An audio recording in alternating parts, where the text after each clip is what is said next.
سلام الفريزات، كيف دايرين؟ بخير كتعاودوا. المهم اليوم غادي نوريك واحد الوصفه اللي هي خطيره خطيره وغاتعجبك. اختي غاتعجبك.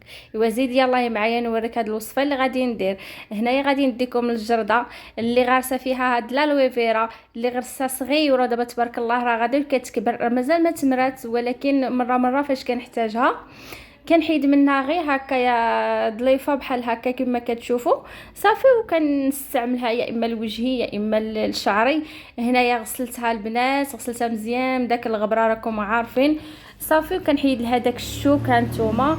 كنحيد لها الشوك والموس راه ماضيه البنات، عرفتوا علاش؟ حيتاش باش ملي غادي نهز هذيك الضليفه الفوقانيه،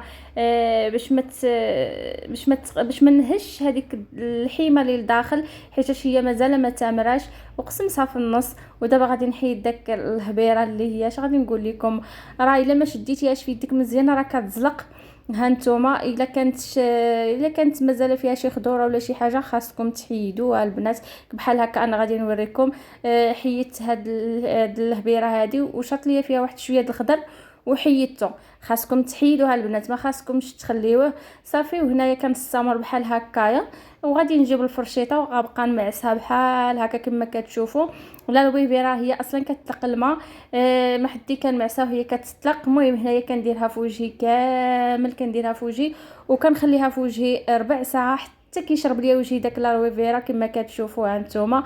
دوك الحبيبات حتى هما كنديرهم في وجهي، وخليت وجهي حتى نشف. ودابا غادي نمشي نغسلو وغنوريكم النتيجه كيفاش. البنات كتحيد الحبوب، كتحيد التصبغات اللي في الوجه، كترطبو، كتخليه في واحد لابغيون اللي هي غزاله وفنه.